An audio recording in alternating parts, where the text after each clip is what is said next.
लेकिन भाई पाकिस्तान की बात कर ले, क्योंकि न्यूजीलैंड जो है वो इस जीत के साथ पाकिस्तान का जो है वो सेमीफाइनल में पहुंचना लगभग नामुमकिन सा हो गया है क्योंकि उसे इंग्लैंड को बहुत ही बड़े मार्जिन से हराना होगा, क्योंकि अगर पाकिस्तान पहले बैटिंग करता है तो उसे 287 रन से जीत हासिल करनी होगी भाई। 287 इतना तो टारगेट नहीं होता टोटल। भाई एक हल्का समझा देते हैं कि मान लो अगर 300 रन ये बना देते हैं तो अगली टीम को यानी कि इंग्लैंड को 13 रनों पे ऑल आउट करना पड़ेगा ताकि ये 287 रनों से जीत जाएं। और इनका मैच कोलकाता में है, तो कोलकाता में 300 इन्होंने बना दी तो बहुत बड़ी बात होगी। लेकिन वही अगर इनकी बाद में बैटिंग आती है, चेस कर रहे होते हैं, तो वही उन्हें लगभग 284 गेंदें बाकी रहते हुए जीत हासिल करनी होगी। मतलब मान के चलिए 2.5 ओवर के अंदर, लगभग 2.5 ओवर के अंदर अपना टारगेट चेस कर 16 बॉल में 16 बॉल में मान लो अगर न्यूजीलैंड ने बना दिए वहां पे 200 रन भी, तो इनको 16 बॉल में 200 बनाने होंगे भाई। छक्के लगते हैं तो 16 बॉल में मैं कह रहा हूं 10 से भी मार ले तो 160 से ऊपर तब भी नहीं जाना है। और लो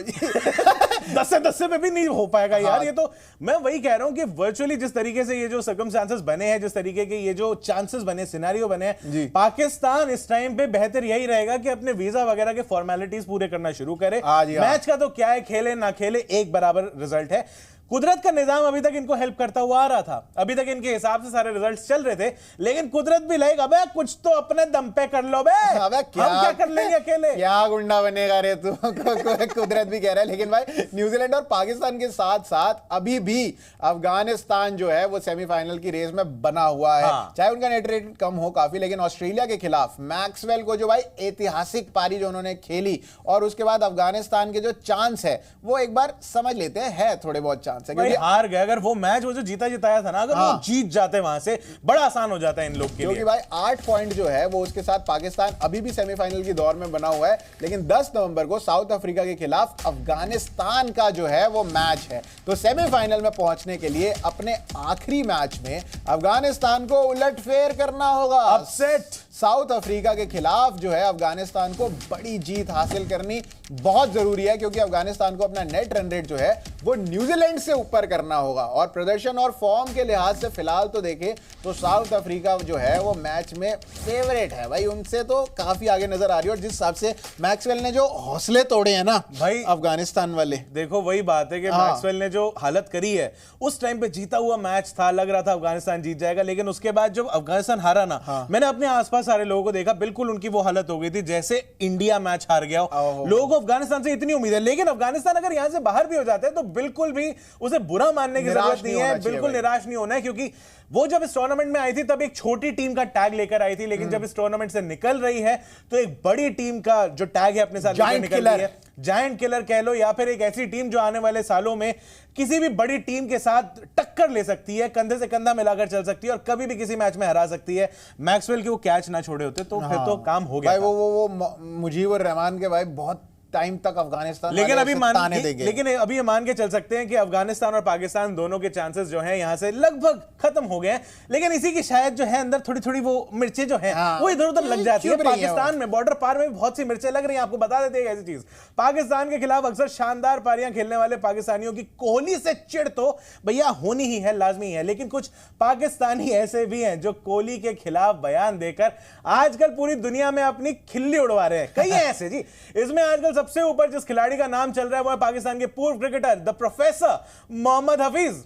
उन्हें कोहली की सेंचुरी के रिकॉर्ड में उनको कुछ अच्छा नहीं लग रहा है। वो कह रहे हैं कि एक बार फिर से बेन स्टोक्स की उन्होंने तारीफ करी थी, कोहली पर निशाना साधा था, ये सब एक्स या फिर ट्विटर के ऊपर सारा ये काम चल रहा था, बड़े उल्टी सीधी बातें बोल रहे थे। बाकी नीदरलैंड्स के खिलाफ बेन स्टोक्स की जो सेंचुरी थी उसके बाद हफीज ने एक्स पर पोस्ट किया था, ये बोला था कि सेवियर ऑफ द शिप, और पूरा इन्होंने अपना ट्वीट डाला कि जहाज को बचाने वाला इन्होंने बोला बेन स्टोक्स को। दबाव में पारी की शुरुआत करना अच्छा है, बेन स्टोक्स की बड़ी तारीफ करी इन्होंने, लेकिन आखिर में टीम को जीत दिलाने के लिए अधिकतम रन बनाने के आक्रामक इरादे यानी कि अग्रेसिव इंटेंट जरूरी था।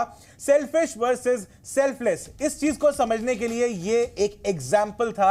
ये हफीज ने अपने ट्विटर पर लिखा या फिर एक्स पर लिखा, जिसके बाद माइकल वॉन, अब उन्होंने उनको टैग कर दिया था, थोड़ी बातचीत चल रही थी, तो माइकल वॉन ने इसका आगे से जवाब दे दिया कि किसी भारतीय ने नहीं, इंग्लैंड के वो पूर्व कैप्टन रह चुके हैं माइकल वॉन, अब टैग किया था तो उन्होंने कहा जवाब तो बनता है, बिल्कुल बोलती बंद कर दी यार।